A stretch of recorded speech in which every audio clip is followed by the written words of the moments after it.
Hey, everybody, and welcome to another episode of Up Your Alley. It's a podcast with two best friends. That's me. My name is Taylor Edgar, and with me, as always, is my best friend, Jake Baggett. Say hi, Jake. Hi. That was your hi? I was drinking Armless Palmer. Armless Palmer from not a sponsor, Liquid Death, but they can get a free plug. It's a podcast where we recommend things to each other, and then we come back the next week to talk about them and rate them on a scale of 1 to 3 based on how much that is up our individual alleys. Right now, I am winning by 1 point, 55 points to Jake's 54. So close. Week 2 of 2024. Got a long road to hoe ahead of us. And we will be scoring this week Jake's recommendation for me, the 2023 Nicolas Cage film, Dream Scenario. Topical. Very topical. And also the 2023 film, Fool's Paradise, written and directed by Charlie Day of It's Always Sunny in Philadelphia fame. And we will be talking about those in a little bit, but first, we got a couple things to get into. Right after, if you're listening to this, be sure to subscribe to us on Spotify, YouTube, Apple Podcasts, whatever you got. Just click the follow button, leave a comment, and do all that good social media stuff. Tell your friend, hey, I listen to these kooky guys. I wouldn't say kooky. Yeah, say kooky. I would say endearing. Endearing? Charming. In spite of everything. I would say solid and unobtrusive in the background. That's fine, too. That's a good one. Yeah. Your dogs won't be howling at the noise coming from their speakers. Wouldn't that be great if we had, just a dog whistle frequency behind this? The entire time? Yeah. I don't know if it would work, because most people, I would assume, consume podcasts through earbuds and stuff like that, or in their car. Yeah. But it would just be that one time. That'd be fun. Piss off neighbor dogs. That's fun. All right, so we'll get into all that in a bit. But first, I want to catch up a little bit. Jake, did you watch the Golden Globes? No. I know you didn't. That was a dumb question for me to ask just from the jump. So we both talked about this time last year about games. And I think the award show that we were most invested in, I think, is the Game Awards. Yeah. Games are the things that I really care about. Right. Like the making of and that whole process, the studios behind them, the people behind them. And so also, I get invested in their awards, probably like how people get invested in these Golden Globes. And even movies that I'm invested in, I guess TV shows you spend more time with, but even a TV show that I've seen front to back, I've spent more time with, Tears of the Kingdom than I have any TV show. Probably. That's a good point. I don't think I've watched 80 hours of any TV show. Yeah, games consume more hours. For sure. Yeah. I mean, if you do all of the friggin' Simpsons episodes, that's what, over 300, something like that? Mm-hmm. No, more than that. No, it's definitely, I thought it was over 1,000. I guarantee I've spent more time in Red Dead Redemption and Red Dead Redemption 2 than I have if you watch every Simpsons episode completely. And some of those are bad. Yeah, but Cowboys are fun. So, most of these we've talked about, and some of these we haven't seen. I did want a couple things to bring up. Best motion picture for drama went to Oppenheimer. Have you seen it yet? No. Okay. I want to guess it's about the... You know what it's about. You're not guessing what it's about. It's in the title. It's you didn't even let me get a chance. No. There's no time, Jake. There are more pressing things we have to get into after this.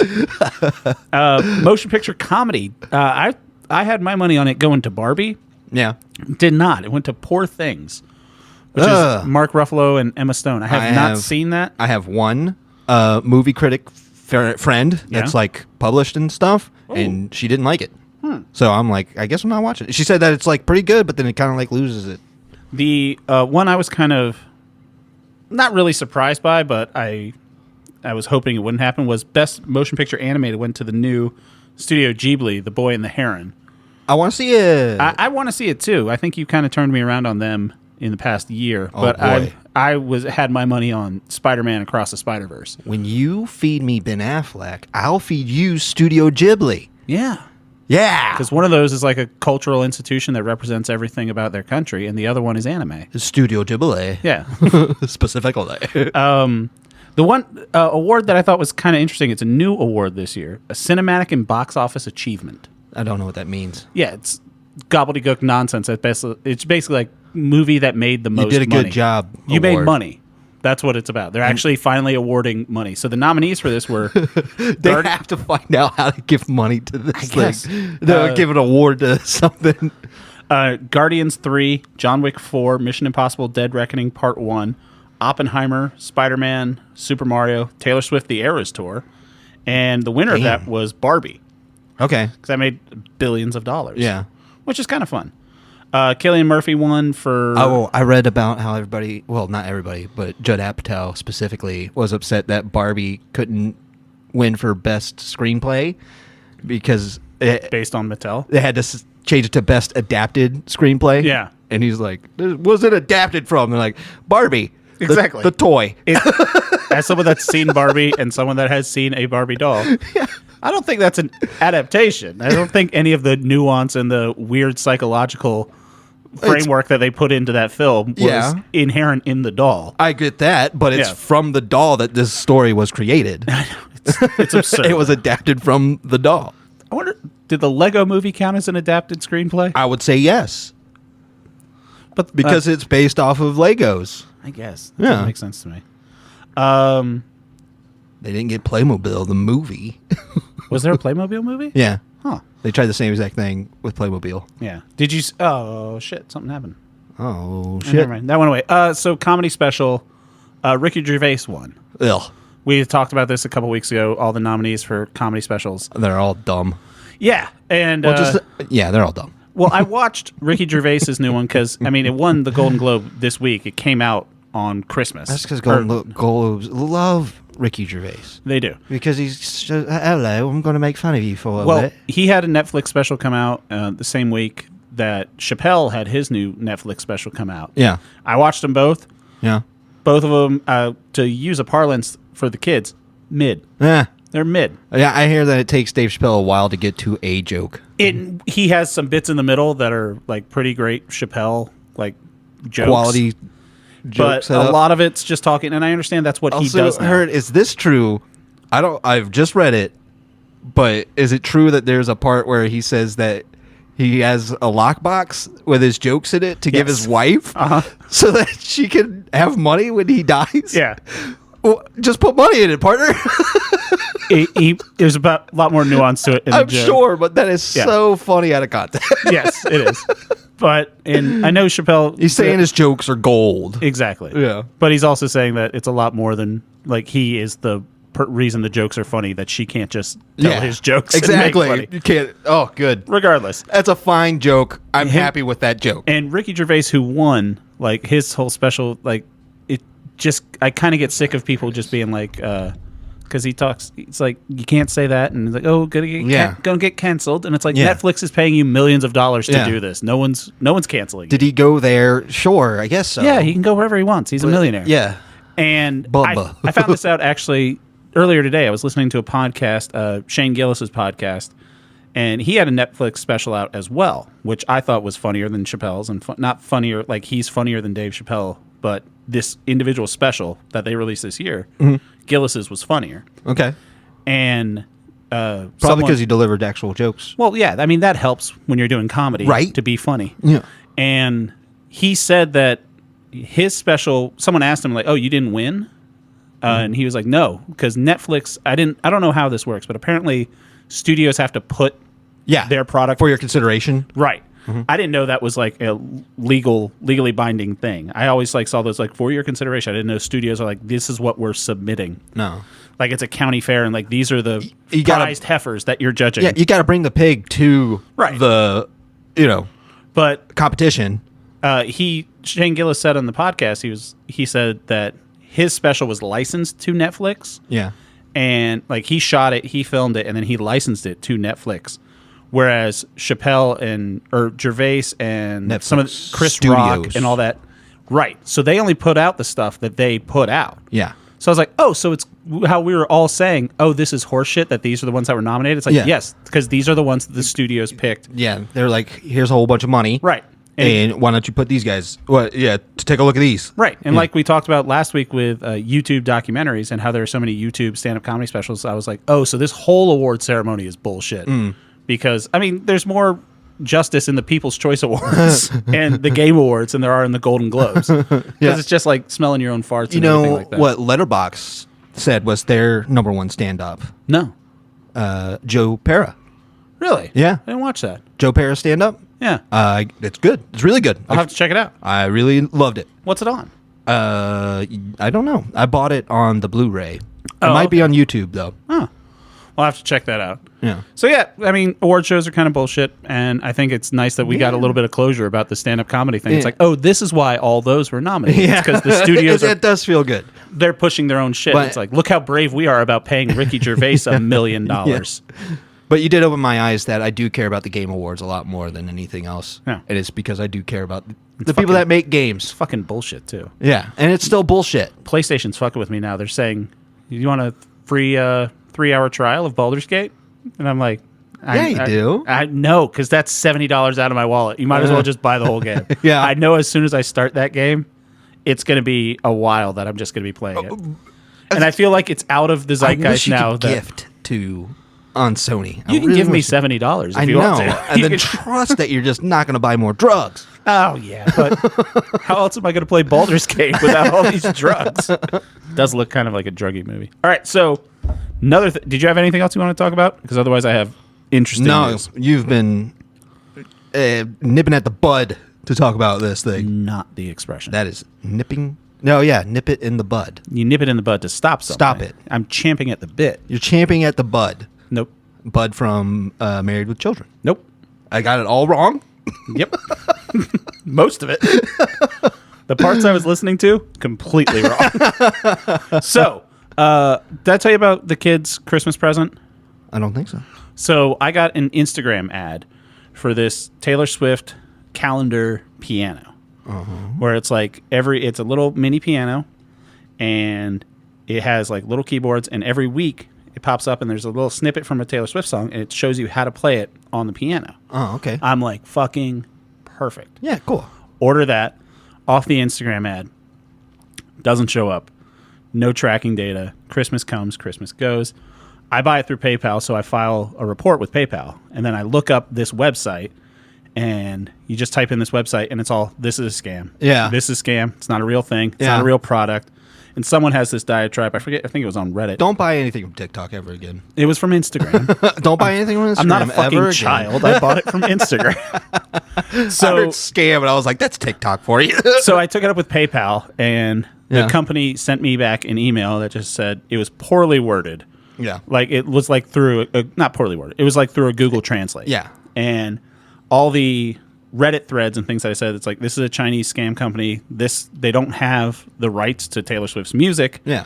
So how can they make this? They got sued to shut down, so they're just using someone else's ad. Because I had like a YouTube video in the ad and everything like that. Yeah. So it was an actual physical product that someone was playing with at one point. And I was like, I got scammed. That sucks. Yep. They got me, Sharon. Oh. Right. Oh, they got me.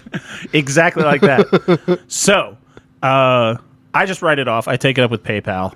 They keep saying, there's a shipping delay, and it gives me, they give me a tracking info. It's this website, 17ship.us, and you look that up, and everyone's like, that website's a scam. Don't put in your address. And I was like, all right, so I'm out, $70, however much that thing costs. Yeah. I just write it off, get the kid a different present. She's happy. So I come home today, and there's a package there. Yeah. And I was just like, oh, I'm going to feel like shit if this is the thing, because I've been really trashing these people to PayPal to try to get my money back, saying, legitimately, this is a scam. Yeah. These people are scams. You ruined my daughter's Christmas. Because I want my $70 back. So I'm going for blood. Open it up. Taylor Swift piano's there. I'm just like, oh, shit. That's fantastic. Very cool. Good news. Immediately, I feel like a jerk. Well, I go to PayPal. I cancel my dispute. I'm like, I'm sorry. They were right. It did take longer than it should have. Yeah. Thinking maybe they'll refund me for shipping. Yeah. Because I paid for the expedited shipping, $14, however much it was. Right. And thought at that. I talked to my mom, and she said she got a package today. Yeah. That she ordered from Amazon, not from a fake website, from Amazon, legit Amazon, through the app. That was running super late, and she was like, oh, I guess maybe it got hung up at the post office or something like that, or maybe it got lost. Where we are, there's big shipping distribution areas going into Nova and DC and shit like that. And I said, what's weird is the shipping address, the return address was from someplace in New Jersey. Yeah. I got this calendar piano. Mom got a coat. And she said, what was it? So she sends me a picture of her return address. It's the exact same return address. She got a coat? A coat. Yeah. from Amazon. Uh-huh. Shows up the same day as my Taylor Swift calendar piano from 371 Little Falls Road, Suite 4, Cedar Grove, New Jersey. Okay. Return address just says Jane. Right? What? So, I do some sleuthing, and this is what I did for the hour before you got here. I just type in that address. Yeah. TikToks come up. People talking to the TikTok be like, who the fuck is Jane? Yeah. Like, I've been getting random packages. People are getting shit that they haven't ordered from Jane.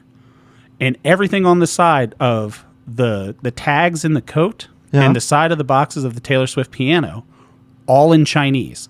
Okay. I'm assuming Chinese. That might be judging, but it's fucking Chinese. I know Chinese when I see it. So I Google image search the address. I know Chinese when I see it. That's the address. That's a shipping center, it looks like to me. But why are they shipping a coat that's 2 weeks late with a Taylor Swift calendar that's 2 weeks late? Yeah. From Jane. To the same address. I go to the Better Business Bureau. Yeah. They have reports. Department of Transportation has reports. I have a sleuth that I've been talking to because I brought someone else in on this before you. Yeah. He did some sleuthing as well and found out that there are records from this company, that it's a shipping company, past 24 months, no inspections, no listed drivers, nothing at all. Yeah. Just this reception place that's receiving a litany of stuff and then shipping it out from Jane. It's is this what the kids call drop shipping? First of all, probably. Secondly, there's a funner way to look at this. Yeah. So, something you and I are both big fans of. What's that? Investigative journalism. Yeah. This is what we're going to do. This is what we're going to do. Yeah. Okay. Are you on board with this? Oh, you want to go to New Jersey? No, I want to find out who Jane is. And why is she sending a coat? And then she's sending tea to random people on TikToks because people are also getting things from this address that they didn't order. That's the weirdest part. Yeah. Is that have never ordered anything. Like, there's been tea, there's been random electronics, jewelry, all sorts of stuff is coming from this address in New Jersey, going all over the continental United States. And then they're sending out stuff to people that hasn't ordered anything. Exactly. See, because it's also weird to me that you and her mom, two different things. Uh-huh. Same address that it's going to. Yeah. But this one was addressed to you. Uh-huh. So she just didn't get her coat. No, she got her coat in a separate package the same day from the same return address. Oh. I see. Yeah. Huh. Weird, right? Yeah, I don't get it. All right, so if that was the first 30 seconds of the YouTube documentary, yeah, you'd watch the rest of it. Yeah, sure. Yeah. We'd have to figure out what the hell it is. It's like our own Disney Channel thing. Only it's Jane shipping Taylor Swift calendars. Who the hell is Jane? Right? Can you just put one name? Apparently. I guess so, huh? And she's been shipping other stuff to other people. I'm on board. This is really weird. I want to do it. See? Yeah. It's a highlight of my day so far. I'm so jazzed. I want to go full Pepe Silvia on this. And I think it's because I've been watching YouTube documentaries. I was actually watching one right before this. Our friend Folding Ideas has a new one that just came out like 2 hours ago. Oh, yeah? I'm halfway through it. It's about gold. So I'm like, fuck yeah, I'll watch that. Cool. Yeah. So are you on board for making this documentary with me? Sure. Yes. However I can help, bud. If you're listening to this and you know anything about Jane, and I'll give the address again because I want people to do it. It's 371 Little Falls Road, Suite number 4 in Cedar Grove, New Jersey. We're not that far from New Jersey. I know. We're a couple hours drive. This could be our Disney Channel thing. Yeah. This could be our In Search of a Flat Earth. Like, I think it could be fun. You dream big, my friend. Well, someone's got to. Yeah, you're damn right. I know. I think it's pretty cool. You're wearing the hoodie of the company, man. Mm-hmm. You're on board with this. Oh, yeah, I tell everybody when they ask, so like, what is that? It's like, this company I work for. Yeah. Yeah. Things are not going well. Record losses last year. Well, there's only been 1 year on record. So, yeah, technically. Record gains last year, too. You know what? If you're going from a worse negative number to a less negative number, technically that's still a gain. I like the way you think. You're spinning this. See? All right. So we're going to do that documentary. What else did we learn? Golden Globes are stupid. Yeah. Game Awards rule. Game Awards don't rule. Who the fuck is Jane? But we got to find New Jersey. We can find New Jersey. We got to find out if there's a number we can call for them. It's if you're a business, you have a number. Right? Yeah. So. I'm well aware. You're wearing my business's logo, for sure. Like, I'm well aware of this. So, interesting. We'll find them. And also, the New Jersey thing is suspect to me. Why? It just is. I think Sopranos. I think it's a front. But it's like... Don't die. Well, how cool would that be if I did? Not very at all. For you, I think you inherit the company. You're the only other employee. Yay, debt. It's not debt. I'm the only one that's owed anybody. But yeah, it's an interesting thing, and I got really hyped about it. Yeah. It might go nowhere, or it might be fun. We'll figure it out. It's definitely wild. Yes. Yeah. If anything, we could get some more people on TikTok to be like, hey, do you know who this person is? Because we're intrigued. Yeah. Yeah. How great would it be if we got Jane on the podcast? There's no one named Jane. There's no one named Jane? There's got to be no one named Jane there. It's the weirdest thing to just use the single name Jane. Right, because you can put a return address that's just a company. Yeah. Like a shell. Yeah, like you could say Fish Tank Industries. Right. And then this is the address. Jane is more suspicious. Yeah. Yeah. You could have just said, like, incognito shipping. Yeah. And that would be less fishy than this. Yeah. Well, and I also kind of got the thing back, so I'll take that. Well, hey, you got your piano. Yeah, Taylor Swift piano. So if you want to order that from Jane, I will say this. It's not a scam. It's going to take a while, but it's not a scam. If you want it for Christmas, order it now because it'll show up by then. All right. We'll get into more of this and actually less of this, but we'll get into our topics for this week in just 1 second, right after this message from our sponsor this week. Is something interfering with your happiness or preventing you from achieving your goals? Regardless if you have a clinical mental health issue like depression or anxiety, or if you're just a human who lives in the world and is going through a hard time, therapy can give you the tools to approach your life in a very different way. That's why I'm excited to tell you about today's sponsor, BetterHelp. BetterHelp's mission is to make therapy more affordable and more accessible, and that's important because finding a therapist can be really hard, especially if you're limited to the options in your area. BetterHelp is a platform that makes finding a therapist easier because it's online, it's remote, and by filling out a few questions, BetterHelp can match you to a professional therapist in as little as a few days. It's easy to sign up and get matched with your therapist, and there's a link in our description. It's betterhelp.com/Allie. That's betterhelp.com/Allie. Clicking that link helps you support this channel and also get you 10% off your first month of BetterHelp so you can connect with a therapist to see if it helps you. And because finding a therapist is a little like dating, if you don't fit in with your first therapist, and that's common, you can easily switch to a new therapist at no additional cost without the stress of insurance or who's in your network or anything like that. I'm a big proponent of therapy, and anybody that knows me can attest to the difference that it's made in my life the past couple years, and I recommend this program to anybody. So if you're struggling, please consider online therapy with BetterHelp. Click the link in the description or visit betterhelp.com/Allie. That's betterhelp.com/Allie for 10% off your first month. And we want to thank BetterHelp for supporting our podcast. And we're back. All right. So first, we're going to get into my recommendation for Jake, which was the 2023 film Fool's Paradise, written and directed by Charlie Day. Charlie Day, most people know as Charlie Kelly from It's Always Sunny in Philadelphia. He was also in Pacific Rim, Horrible Bosses 1 and 2. He's been in a bunch. If you're listening to a podcast, any podcast, you know who Charlie Day is. Yeah. I think that's a pretty small Venn diagram. It's just one circle. People who listen to podcasts and people who know who Charlie Day is. Yeah. So I recommended this to you because it came up on Hulu, and it was one of the things that kind of slipped through my slipped under my radar. So if it goes under mine, it's definitely under yours. Yeah. And I remember it getting not great reviews when it came out. I was listening to the It's Always Sunny podcast, and it came out about the same time Blackberry came out, that Glenn Howerton, also from Sunny. He didn't write and direct that movie, but he was in it, and he was getting great reviews. Yeah. And that movie was getting great reviews, and then Fool's Paradise was kind of getting kicked around a little bit. Yeah. But I really like Charlie Day. He's always been my favorite character on It's Always Sunny in Philadelphia. Yeah. He seems effortlessly funny in most scenarios. And I was like, there's no way this movie is bad. And I watched it, and immediately I thought of you One, because we do this podcast where we recommend movies to each other. And also I was like, this seems like Jake's kind of movie. Okay. It's a throwback. So just the plot of the movie essentially is Charlie Day plays a mute person that at the beginning of the film is in a mental asylum. And the doctors are talking. They're saying he has limited mental capacity. He's very impressionable. There's no reason he can't talk. He can hear everything fine. He can understand people fine. But he's super impressionable. That's his thing. It's just kind of like a blank slate. Yeah. And setting up for a silent movie era character. Charlie Chaplin vibes all over this thing.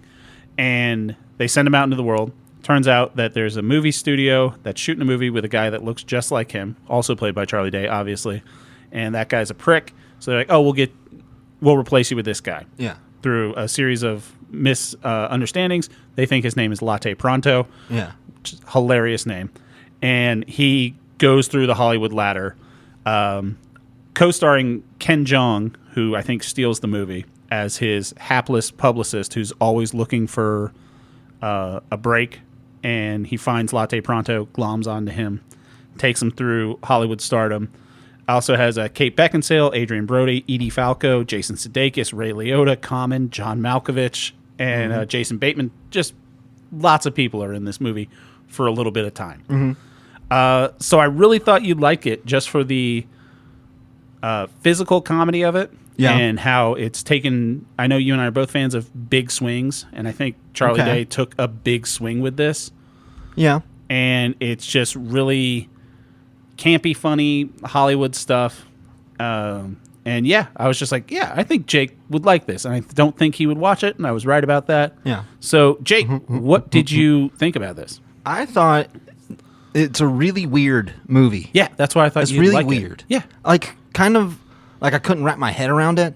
Like, things that just didn't make sense to me a lot. What do you mean? And I got lost in thought.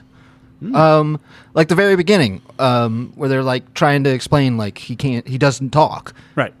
They even hint to, like, there might have been some past trauma in his life that means that he can't talk. It doesn't come up again. We don't talk about why he doesn't talk. Right. But it's still a story beat in the story, but it doesn't make sense to me. There's a lot of things that just don't add up to something. Right. So it's just really awkwardly paced around stuff that I felt, were missing. Yeah, the pacing is something that came up in a lot of reviews. Yeah. Like people were saying how weirdly paced it was. Yeah, because it just felt like, time flew by. Sometimes a day would fly by, sometimes months. He would go from just starting in a movie to being married to having kids to Kate Beckinsale, and then they adopt kids. So like it was like breakneck at some points, but like jarringly so. Yeah, because you don't really. It's so hard to get to know a character who can't express themselves with words, saying stuff like "I am very upset with the situation." Yeah. Nor does he give himself the breadth to do the silent era thing of like showing interest or emotions towards stuff. Right. Like he mostly mirrors people when they do stuff. So I'm not really understanding the type of character that he is. I was expecting more slapstick and stuff, but I didn't really get that. I thought it was also weird that it was rated R because language. The language was fine, but like, well, you're only allowed to say the F-bomb once, and then it's R. They were doing cocaine, and it was just like this movie would have been fun for like a family. I would have thought, I never thought about that. Yeah, that kind of. I thought it would have been cool. I thought it was going to be a fun little like, slapstick. Silent era couldn't survive in Hollywood today. Right. But it was like, no, slapstick Hollywood wouldn't survive today. So one thing about this movie is it was actually shot in 2018. Okay. So Charlie had. It was a long article that I read. I think it was in the Independent. Yeah. And he wrote this movie, and originally it was supposed to be called El Tonto. And so the whole premise of it back then was that he got cast as... It was still sort of the same thing as like Failing Upwards through Hollywood. Yeah. But it was he got cast as playing a Native American, and then he sort of had to kind of keep up appearances as a Native American. So it was more of a commentary on race and stuff like that. You can't really do that. And, eventually it got to the point where it's like, all right, he can't do that. Yeah. And it wasn't like this. I want to say you can do that, but it wasn't like the studio said, no, Charlie, you're not allowed to do that. From the interviews that I read about him, he was just like, this was misguided. Yes. And so they reshot a lot of the movie, and they focused it more on Ken Jeong's character as the publicist. And who I think it's Charlie all over the place, but I think Ken Jeong's character was... I would disagree. I would say that he's probably the weakest link to me. Ken Jeong? Because he had to bring more to the movie, but he just couldn't. He needed to be a bigger character to fill in the void that was Charlie's character. Right. And I just wasn't feeling it. Like, he had to develop the relationship between the two himself, and I just didn't feel like there was a connection growing between the two other than a parasitic relationship where Latte was failing upwards. There was nothing that Ken Jeong was doing to help Latte in his career. He's a publicist. He should have been... With the best intentions. With the best intentions and with a great idea for a character. But if you're going to have somebody like him, the publicist... The way that he publicized Latte should have been the reason that he was propulsed into stardom. I get that. You see, I think that's a fair criticism. And that way, like, Latte's starting to experience this great world of Hollywood because of Ken Jeong. It's a horrible world. Yes, it's a horrible world. Like anything that was great. Everyone. So why I like the Ken Jeong character is I think everyone else in this character is a horrible person.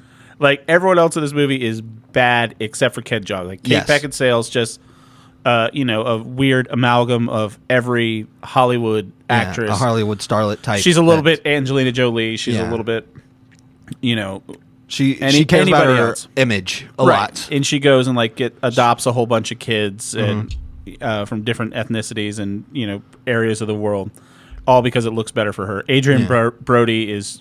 He's great in the movie, but he's just some drunk, weird method actor. Yeah. Jason Sudeikis is basically, I think he's supposed to be a Michael Bay type. Yeah, he's basically trying to be Michael Bay. I think Glenn Howerton was funny as the business manager. Yeah. He's not in it very much. Where he doesn't explain anything. Exactly. And Edie Falco as his agent. She was great. I had to Google who that was because she disappeared in the makeup. I'm like, God, Edie Falco is just great. She was amazing in that. But I would say who stole the show for me was Common. Common was great when he shows up at the end. There was more of that type of movie chemistry throughout. Okay. Where it's just zany, over-the-top stuff. So Common plays an actor that was kind of like cast aside by Hollywood, and now he's living on the streets. He was like Blade. Yeah. And then it was like Wesley Snipes. If Wesley Snipes, instead of going to prison, he went homeless to hide and also started believing in all these conspiracy theories. Common sold that character so well, and he was having such a fun time, and he did such zany stuff. Yeah. He was so much like Blade. His name was the Dagger. Yes, it was Dagger. I mean, it's obviously like... So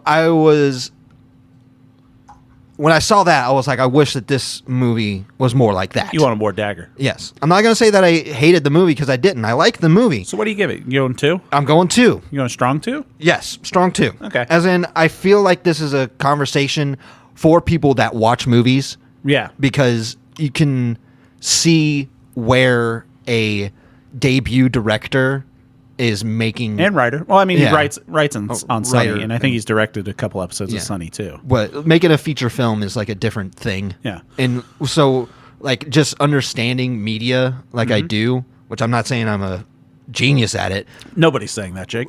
But, come on. Can somebody You could have just done it right there. I set you up for it. But just, like, I can see these things that I want filled in, and I'm hoping that he sees them too. Yes. Because I would love to see him try again. No, there's glimmers of great comedy in this movie. In the interview, a lot of the interviews that I read on this, because I did want to kind of get into his mindset, because I like the guy, like, and I really like this movie too. I did kind of want, like you're talking about, like, how he came to this. And that's when, if I didn't know that this was a completely different movie shot in 2018, that he just kind of fixed and did extensive reshoots on it, then I would just be like, oh, this movie isn't good. But I'm like, okay, now you can kind of see how the sausage is made. And for a first-time director, like you're saying, Like he's going to direct another movie. Obviously, he's going to be in more funny things. He's surrounded by give him a second shot, and then after that one, I would be like, oh, it's just pure incompetency. But even then, if he's in something else, he's funny. What I really liked about him is his behind the scenes stuff on Sunny and on the Sunny podcast is Charlie as a person. He's a genius improviser. Yeah, just improvising funny lines, and he also improvises music, like because he's incredibly musically talented too. Like he writes all the Nightman Cometh musical. He wrote that, and he writes songs for little joke songs in Sunny and stuff like that. But it was fun seeing him when you take away what he's really good at, because he's got that weird voice. And especially on Sunny, when he gets really energetic, he gets super high pitched, and it's hilarious. He's hilarious when he's singing. He's hilarious when he's talking. So when you're like, this is going to be my first thing, and I'm going to be completely silent, which another director that I love, Kevin Smith, he did the same thing. But Kevin Smith gave himself the silent part in Clerks because he was like, I'm not an actor. He wasn't even, he'll be the first one to tell you. He's like, I wasn't a director then. Like he shot that movie for $12,000. And now he's acting, he's getting more comfortable. But I think it's funny for someone's first outing or not funny. I think it's kind of like we said earlier, like big swings. Yeah. It's like he's a guy who's known for being loud and funny. And then he's like, I'm going to take all of that away. Something that you could tell that he was trying to auteur it. Yeah. He was trying to say, like, I don't want to pigeonhole myself. I want to explore directing and my acting and my writing. Absolutely. And that stuff is really cool to do. That's something that I commend. Like we said multiple times on this, you made a movie. That is an accomplishment on its own. Yeah. And you should be... We haven't made a movie yet. We couldn't. Yeah. I don't know if we could. We're going to make a documentary. So when you do something like that, that's something commendable. He gets a 3 for effort from you. No. He gets a 2. For effort? Because it just wasn't that great. I just respect that. But it was good. It was a good movie. It was a likable movie. Yes. And there's so many things that I feel like he can learn if we are very constructive with him. I think his next one's going to be great. I think that's what I would say. And he does seem like he kind of... I think he took all the right lessons from this. I'm hoping so. Yeah. And I would say, going back to It's Always Sunny, Glenn Howerton is always my favorite. Dennis, the character, is incredible. Really? Yes. I feel like him exploring what he can do with his acting is a wild ride. Well, and that's what I love. That's putting aside Danny DeVito, who's just an insanely good actor. Yes, and he's very true. Yeah. But Glenn coming out of this being like, I want to be in a movie called Blackberry, and I'm going to give it a wildly, wildly wonderful performance. Have you seen Blackberry? No. I've seen a couple of clips of him yelling, and he's just like... It's on AMC now as like a miniseries. He's like, he is so good at yelling that he's like, what can I do with this craft? He's an insane person. So exactly. And he's doing a great job developing that into an actor. I still would have liked him as Mr. Fantastic. I think he would have been. You don't think so? No. I think it would be. What are you talking about? No, dickhead Reed Richards. Like, more modern Reed Richards that's not the family man. That's just like, I'm smart, you're stupid, shut up and do what I want to do. Maybe. I think he would have been a great dickhead Reed Richards. But yeah, I really like this movie. Yeah. I think it's something I'm going to come back to. I think it's on Hulu now, so I think it's worth people checking out. Draw your own conclusions and write in and let us know what you think about it. But speaking of big swings, let's get into Jake's recommendation for me, which was the also 2023 film Dream Scenario. Yes. Starring Nicolas Cage. It's a black comedy is how it's listed, which... Yeah, sure. That's fine. Yeah, something that's dark, macabre. Yeah, one thing said comedy horror, and I'm like, there's a little... No. There's one moment. Well, 2, 3, maybe. There's like a little arc in the middle where it's kind of scary. Yeah. But it's Christopher Borgley wrote and directed. This is an A24 thing, so it's produced by Ari Aster, and who does all the A24 stuff. A24's been killing it lately. You know The Rock's doing an A24 movie? Yeah, apparently A24 wants to pivot towards action movies. So when I hear that The Rock is going to be in an A24 movie, I'm like, oh no. Have you seen the trailers for Civil War? Yes. Yeah. No. I'm American. What kind of American are you? I don't. It's got Jesse Plemons. I like Jesse Plemons. I don't know. Nick Offerman's the president. So, this movie, about The Rock. I think it's perfect because I think he tried Black Adam and it bombed. So he's like, I gotta show people that I really do actually care about acting. Well, yeah, exactly. While A24 is trying to pivot more towards action, he's trying to pivot more towards. So it's just like a little happy little convergence. This is exactly what I'm saying. Like, and that's why I'm saying I'm not interested in this project. I do want to see their new one, Iron Claw. I can't believe. Do you want to see Iron Claw? Absolutely. Yeah, we got to find out where that's playing. It's got to be playing at some art house theater nearby. I can't believe that I'm off the Rock train. You know. Really? Because we used to be so on it. Like when Skyscraper came out, me and you were on it. Well, he's no Jason Statham. Beekeeper comes out on Friday. I know. The day this comes out, Beekeeper will be. We got to make a date to go see Beekeeper. Yeah, we do have to try. For sure. Yeah. Friday? No, not this Friday.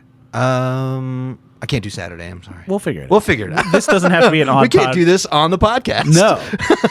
Let's pull up our calendars and tell everyone exactly where we'll be. No, we'll figure it out. We got to see Beekeeper. Or it'll probably be on DVD in a week. We'll figure it out, though. So, anyway, this movie. Dream Scenario. Jake, what made you want to recommend this? I love Nicolas Cage. Who doesn't? Exactly. It's one of those things. He's having a bit of a late career renaissance. I think he's going the opposite. One of those things where it's finally... my theory on Nicolas Cage is he's an incredible actor. And there was a time when he was in dire straits financially. Because he bought a Tyrannosaurus Rex skeleton. And in this dire straits, he was like, I need to make movies. He's like, I need to keep working. In his dire straits, he found out you don't get money for nothing? And no chicks, none free. And he goes... It's a good joke.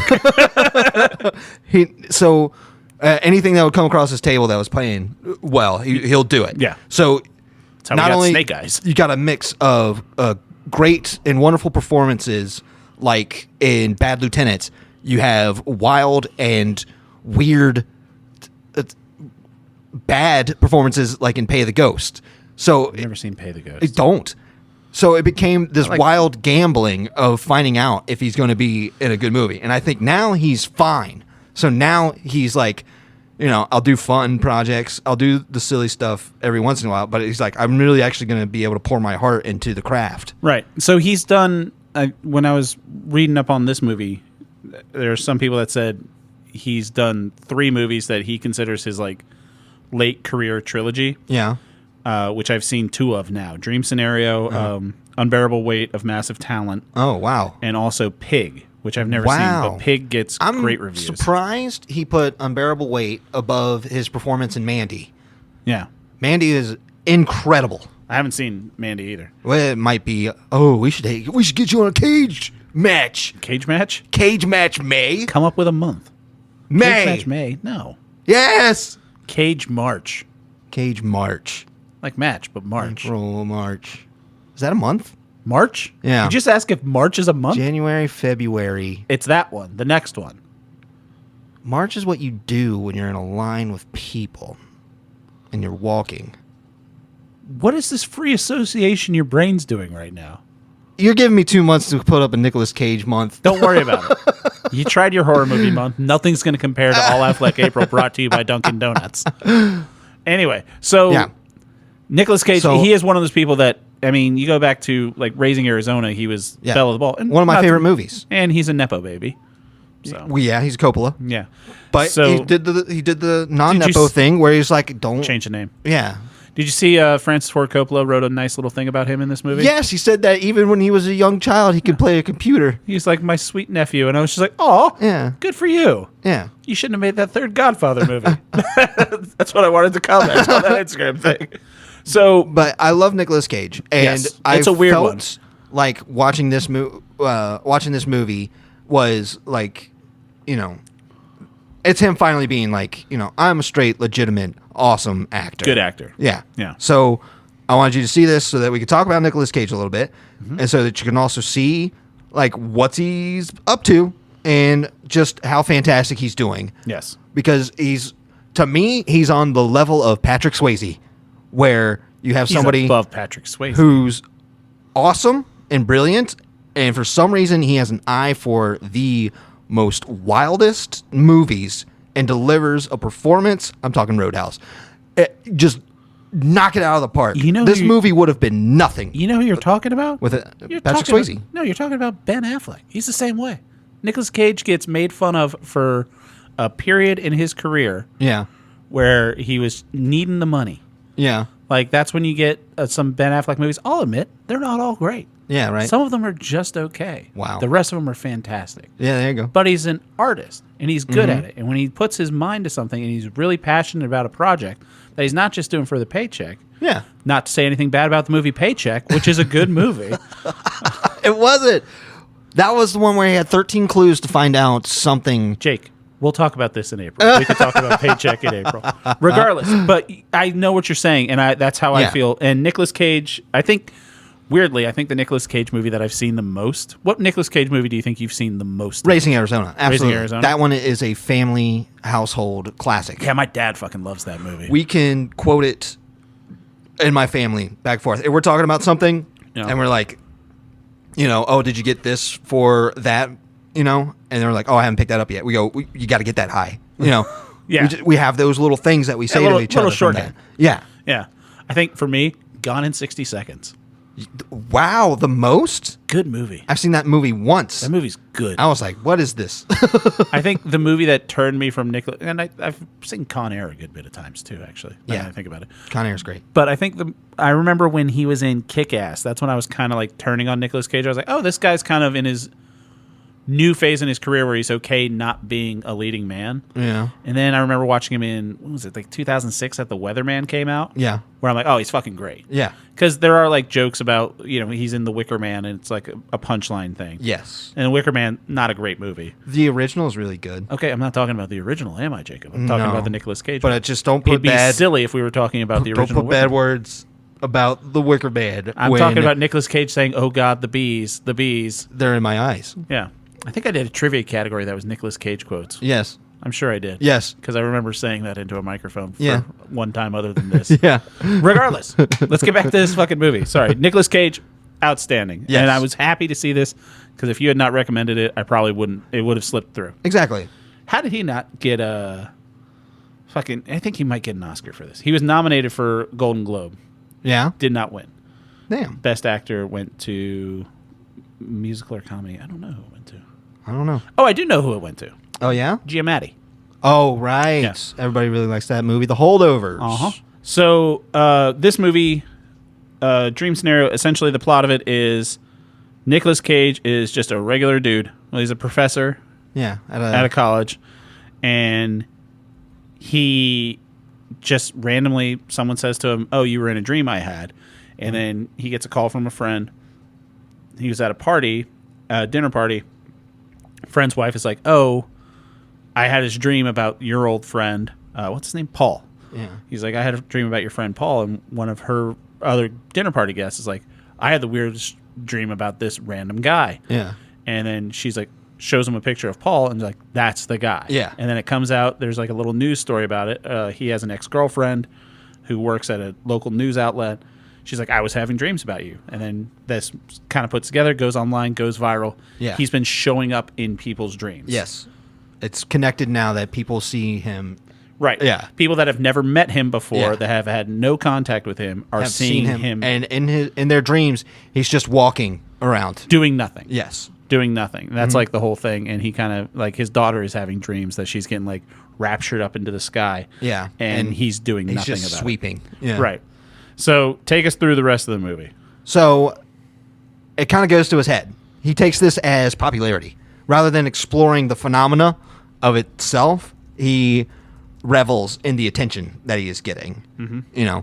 So from there, things start snowballing. Yes. He wants to ride this as his next thing in life. Right. Because he is, it starts out with him. He's a professor, and one of his former colleagues is publishing a book about ants in behavioral studies, and he's not getting any credit. Yes. So he's kind of stuck in a rut where he feels like his life's going nowhere. Yep. And he's feeling very unimportant. I wouldn't say a midlife crisis, but maybe a midlife crisis. Who knows how long Nicolas Cage is going to live? But it kind of hits him at the time where he's like, oh, now I can be somebody. Like, there's more to it, and it's set in the modern age, so he's on YouTube and shit like that, and becomes a meme essentially, which is fun because, like, the way that you can explore this now is people can be lying about seeing him in their dreams just to fit in. Yeah, it's a beat in the story where he talks about how camouflage works for zebra. They blend in with each other, and it's the one that sticks out that gets hunted. Eaten. Yeah. So the metaphor here is that he is now sticking out. Yeah. And other people that probably aren't dreaming of him are saying that they are to blend in. Yeah. So it's also a metaphor for the virality of a story. Yeah. And basically what happens is, they're like, if you could try and dream about Mountain Dew, so that way when people are dreaming, they dream about Mountain Dew. Sprite. Sprite. Yeah. So he goes to a publishing or an ad agency. Yeah. A publicist, whatever. It's played great by Michael Cera. Michael Cera. He plays Michael Cera and Nick Cage playing off of each other. Hilarious. It was great. I love when Michael Cera is not George Michael from Arrested Development. Yeah. Which I love George Michael from Arrested Development. When Michael Cera's that guy, a little bit Scott Pilgrim, a little bit of his guy from Superbad, that kind of lovable dork. Yeah. It's a great character, but also Michael Cera when he has a little bit of power and he's just kind of a pompous dickhead, like when he's playing a version of himself in This Is the End. Yeah, sure. Where he's a bit of an asshole and he's a bit smug. That's fucking great. Yeah. Like top notch. It was Michael wonderful Cera. in this. Yeah. So, and Nick Cage is trying to ride this. Yeah. Everybody's seeing me now. What do we do with this? And they're like, well, we can get you money if you sell out. Right. And he's like, I don't want to do Sprite. I want to make books. Right. And he also learned that a woman there dreams about him in a sexual way. A young, attractive lady. One of the best deliveries I ever heard was when they're in the bar. Yeah. And they're talking, and he was like, "This, it's a thing from 1993," and she was like, "I was born in 1993." Yeah. And he goes, "Check, please," and laughs at himself, and she's just staring at him like, "What do you mean?" And I was like, "Nobody could have delivered that so well." He's going full Cage. Yes, but actually, did you know I was reading the trivia? He was not the original person to be in this. Yes, the script wasn't written with him in mind. No, he found the scripts and was like, "Can I be a part of this project?" Well, originally it was Ari Aster was going to direct this. Yeah, because it came to him. Christopher Borgley, the guy that ended up directing it, he wrote it. It was originally going to be Ari Aster directing it, and it was going to be Sandler. Oh, I think Sandler could have done this. I think he could have done it as well, but I don't think he would have been as good as Nick Cage. Yeah. I mean, Sandler, Uncut Gems. Nothing against Sandler. Sandman's a great actor, and I love Adam Sandler. Yeah. But I think that moment, that's what made me think of it. That little check, please, and like being awkward. Yeah. That would not have played as well without Adam Sandler. Yeah. Nicolas Cage, and also Nicolas Cage with a bald head. Yeah. Playing a dumpy old man. It's fucking great. Like top to bottom. I forgot to say, this is a 3. It's a 3 from me. Fuck yeah. So yeah. So he has that sex dream. Yeah. She has that sex dream, and he, in his stupidity, tries to help her act it out. Yeah. But he's old and weird and not a dream version of himself. Right. So it doesn't go that well. Right. He's starting to feel incompetent. Let's just say it starting to feel impotent. Prematurely. Yes. I think he was the opposite of impotent, and then that was the problem. What a wonderful thing to say. Yeah. And now the dreams are getting horrifying. Right. So when that's what I love about the way this was written. So when he's stuck in his rut, everyone's dreaming, and this, I love that it's not explained. Yeah. I think that's one of the worst things you've done to me. Is because I've talked about movies that you've put out, and I'm like, they don't fucking explain it. What's the fucking Scarlett Johansson eats people in Scotland? Under the Skin. Fuck that movie forever. Love that movie forever. Love ScarJo. Fuck that movie forever. Movie's so good. Movie sucks. All balls. Such a good movie, though. Regardless, the fact that it wasn't explained, I didn't like it. Yeah. The fact that fucking storage unit time travel. God, why am I blanking on movies? Primer. That was really well explained. Yeah. I like that. Yeah. this movie, so when you kind of get to piece it together yourself, it's like a Wordle. Yeah. You know Wordle? Do you do Wordle? I did it today, actually. What was the Wordle today? Treat. Oh. Treat.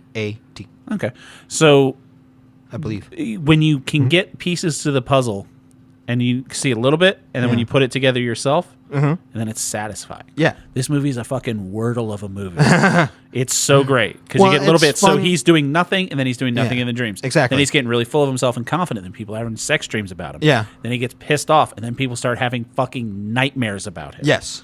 So whatever energy and it's honestly, I hate to get all highbrow with this. Yeah. It's a metaphor for what you put out into the universe is how the universe accepts you. That's a great because point. he's putting things out into the universe, and through the collective subconscious, the Jungian philosophy, all that shit where I'm usually just like, people can't see. I love jerk saying off these motion, words, buddy. fuck this movie. Yeah. But normally that's how it would be. But I was just like, fucking Cage sells it. And it just. That's the thing, is the way his character changes in the nightmares, that's why it's a great Nicolas Cage performance. Yeah, Sandler couldn't have done the nightmares. Sandler could not have sold somebody that becomes so horrifying and just like 30-second snippets. Yes. You know? So, and eventually the students stop coming to his class. Eventually they he's start murdering them graphically in all of their dreams. It's a wonderful part is they have the students in the gym. Right. And They they're have a being like, little we're going to have assembly. Paul, Come enter in. to that Far door corner. in the far corner of the gym.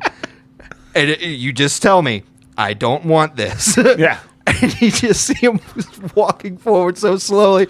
And it's just so well done. And that's a nice little commentary on Nicolas Cage. He goes full boomer broken brain. Yeah. Where he's like, these kids, they don't know about they're talking about how they're been injured by what happened in their thoughts. I didn't do anything. Then he goes online and posts this thing about how he's really the victim because he kills himself in his own dream, and then he's crying and saying, "I'm the biggest victim." That's the thing. I'm like, holy shit! At first, such great satire. Yeah. At first, you're seeing like the kids being like, I don't want to be around you. Like, you're horrible to me in my head. Right. And he's like, I'm not in control of that person that you see. Exactly. Until he experiences it himself. That's when he's like, oh, I get it now. And instead of relating to them, he's like, you see, I'm one of you. Right. That was that was the part that sold me on it because I thought he's doing a YouTube apology video. I thought it was gonna go that way where he was just like, I can't control the person, that's all you, that's all you. And then the way he flips it and he's like, I'm the biggest victim because I'm doing it to me. I was like, that's such a selfish, but also where I don't like the kids because the kids are wrong with their take about what's going on. But when I have those feelings, I'm right. But I don't like Nicolas Cage. It's because the way that he takes care of it. I don't so like it. It's so much it's so good. A great commentary on today's culture. It's like what they're doing is wrong, and they're wrong for feeling that way until something happens to me, and then I feel that way, and then I'm justified. And not only that, I feel it worse than any of you feel it. That's I'm the beautiful. real victim. And I also love that. So fucking it's like well nobody acted. wants to be around you. Everybody's afraid of you except for the French. The French really love you. So he goes to France to live. Well, we're glossing over my favorite character in the movie. Who's that? Fucking Tim Meadows. Yes. Tim Meadows shows up just being Tim Meadows. He's essentially still the principal from Mean Girls. Absolutely love Tim Meadows. Tim Meadows pops up and he shows up. I know you didn't watch Ahsoka, but he's in, or maybe it was in Mandalorian season 3. I don't know. He's in a Star Wars. Or fuck, no, it was wow. They're all blending together. They are. It's like a bland soup. Might have been Andor. I don't know. He's in a Star Wars. So he's in one of the new Star Wars, and he's the same character, just sitting behind a desk and just being like, oh no, what are you doing? It's just so fucking great. Like seeing Tim Meadows in this goddamn delight. When I saw Tim Meadows, that's when I knew. I was like, oh, this is a funny movie. Top to bottom, like this movie was fantastic. Yes. And absolutely creative. A heartwarming ending to this movie. Something that I felt great about. You're heartwarmed by the end of it? Yes, I love it. Absolutely love it. With a talking head suit? Yes. Yeah. Well, because it's... So we'll just spoil the end of the movie. So the end of the movie, it turns out that there's this... They created a device where you can project yourself into other people's dreams. It's an Apple Watch where they call them like dreamfluencers. Yeah. Like they can project into your dreams. Is the creator of it. He's down sleeping and he's like, you can't see it, but he's actually invading the dreams of a boy in South Korea. Yeah. And the guy that plays the creator of it is he's fucking Cousin Greg from Succession. I know you haven't watched Succession, I haven't seen Succession. but when Cousin Greg shows up, he's a great fucking character in Succession. And he shows up, I'm just like, it's fucking Cousin Greg. But his wife explains like the dream scenario of what the perfect man would do for him, specifically Paul. Dress up as David Byrne from Talking Heads, Stop Making Sense video in a giant oversized suit. And you save me from a burning at the stake. And it's so sweet to me that, he spends a lot of his time because she never dreamed about him. Right. And he keeps asking her after she divorces him because he's a pariah. Like, he can't go to his kids' thing. Because, they divorce because of this. All the parents are like, we really would be more comfortable without you. Our kids are afraid of you. Yeah. And that's just the sweetest thing, that he spends his time being the hero of her dreams. Right. Being the man that she dreams of. Right. That's what he spends the rest of his life trying to be. And I was like, that is so sweet. I got sad at the end of it. It is very sad. It's very sad. No, I was like, that fucking sucks for this guy. It does suck for this guy. I didn't take it as sweet. I took it as almost like a little pathetic. See, but that's the thing, is that he is pathetic. Yeah. And I'm fine with that. But his his thing pathetic was is sweet. Well, yeah. Well, I find the gestures of pathetic men very sweet. Fair enough. Yeah. So I found it like, there's not much that he can do. Every avenue that he's had has been cut off. Except wearing the dream bracelet. Yeah. So he uses the dream bracelet. Yeah. The very thing that was weaponized against him, he's now weaponizing for himself. Yeah. And he lost the ability to dream for others to dream of him. So now he has to rely on this technology to give it to her. Yeah. Did you know what this was loosely based on? Dreams. Yeah. Have you heard of Dreams?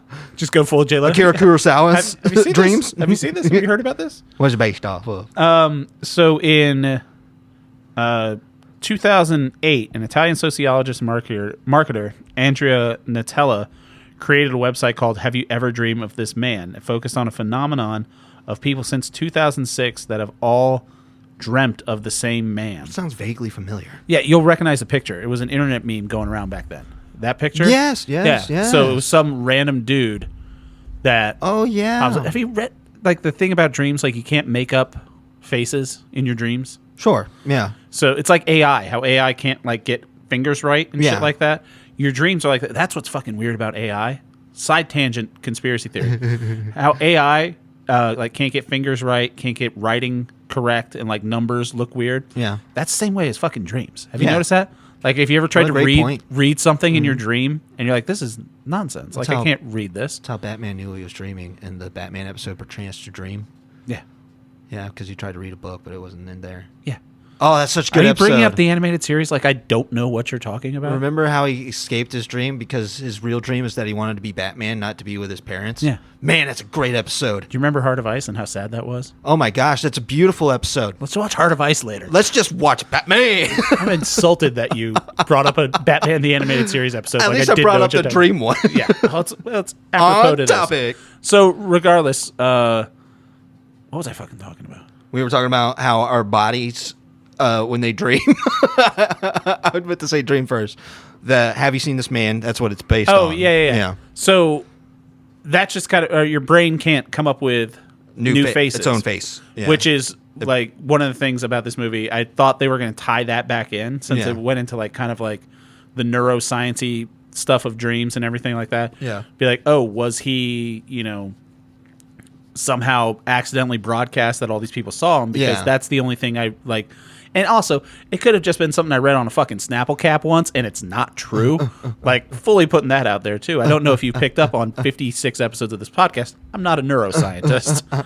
And I thought that was going to be, like, one of the things that was explained later. Waiting for it. I'm waiting for my primer where it fucking tells me what to do. Yeah. But other than that, I fucking loved it, front to back. But you can't come up with faces. Every face you see in a dream is apparently someone that you, like, walked past in the mall. I think it's at some interesting. point. Dreamscapes are very interesting. Yeah. And this is the second dream movie that I've given you. After Waking Life, yes. And the approach to understanding dreams are completely different. Yeah. You love the Carl Jung. I love it. I absolutely do. Yeah, I know you do. Mm-hmm. All right. Well, yeah. So Dream Scenario, it's available. You can rent it. I think I rented it on Amazon. Do whatever you want. Yeah. It's great. And I'm sure it'll be out on a streaming service at a later date. I think it's still in select cinemas. Maybe. It's still making like an awards push. I got it nice and hot. Yeah. But yeah, Dream Scenario, can't recommend enough. Nick Cage, he's a man. So, want to thank everybody for listening. Like we said earlier in the call to action, make sure you follow us on Spotify, YouTube, however you listen to this. Leave a comment, rate, review. Let us know. All that stuff helps it get picked up in the algorithm. Yeah. Send your emails if you have any comments or you have anything we think we should check out. Give me an email. To upyouralleypod@gmail.com. You can follow us on TikTok and Give me Instagram. an email. I want an email. Give Jake an email. Say something in an email. email. Tell him about your dreams. Start it with dear. Dear Jake and Tay. I want one of those. I want a letter. Send us a letter. Can we get a P.O. box? No. Why not? We totally could. We probably should for the documentary. Once it gets big, let's get a P.O. box. Jade from a... Yeah, so we don't have to give him an address. Yeah. Oh, yeah. Perfect. Oh, I like it. So, send us an email to upyouralleypod@gmail.com. Follow us on Spotify and TikTok and Instagram. All that good stuff. But let's get into what we're going to be getting into next week. Jake, what do you got for me? I got you a movie, buddy. You got a movie. It's going to be on Netflix. It's on Netflix. It's going to be called They Cloned Tyrone. Dude. Yeah? This is on my list of stuff in my notes app. Yeah? I haven't watched it yet. But fucking, look, it's right there. They Cloned Tyrone. Wow. It's in my notes app. Hey, look at that. Yeah. I'm stoked. So I knew it was going to be up your alley. I haven't watched it yet. I was going to recommend it to you. Watched it on a whim. Yeah. I thought it was going to be lacking. John Boyega and Jamie Foxx. Yep. Oh, I'm super stoked to watch this. It's a really good time. Really good time. One of my, definitely up my alley. Like, insanely so. Yeah, it looked good. I've been meaning to watch it, but excellent. I can't wait for us to talk about it. I have a movie for you available to watch on Peacock. Okay. Gotta love the cock. We'll find out. Nothing but good stuff. It's a movie. Rebel Moon. That was on Netflix. I know, but I'm saying when you say I got a movie for you now, it's a movie on edge. You brought up just a minute ago. Oh. The Holdovers. Oh, wow. Available to watch on Peacock. Wow. Paul Giamatti plays a curmudgeonly professor in the 70s. I think it's actually 1970, Christmas of 1970, at a prestigious boarding school. And he is set to the kids that don't go home. They're the holdovers that have to stay during Christmas break. Oh, okay. And he stays there with the kids. The main kid in it, whose name I don't know because it was his first ever movie. Right. Apparently, it's an amazing performance. Paul Giamatti got a Golden Globe for it, and also the actress whose name I fucking forget. God damn it! Hold on, I'm a bad Lisa Kudrow. No, it's not Lisa Kudrow. Jennifer Aniston. Keep naming people while I... Courtney Cox. Those are the only three women that I know. No. Divine Joy Randolph. She also won a Golden Globe for Best Supporting Actress. Hey. And it's a fucking great movie. It's set in the 70s. It's shot like a 1970s movie. Oh, cool. The trailers... It's my style. Or not the trailers. The credits go on for 10 minutes at the beginning of the movie. Like there's other stuff going on, but it's still showing like who the best boy is and shit like that. And like the fucking the transitions and everything like that, it looks like 1970s style movie. Very interesting. And Giamatti is the fucking greatest. I love it. He's an amazing actor. So I'm going to watch They Cloned Tyrone. Jake's going to watch The Holdovers. Hopefully everybody listening will watch both those things, and you can come back next Friday and listen to us talk about it. Jake, thanks for coming over. I love you, buddy. Love you, buddy. All right, bye. Bye.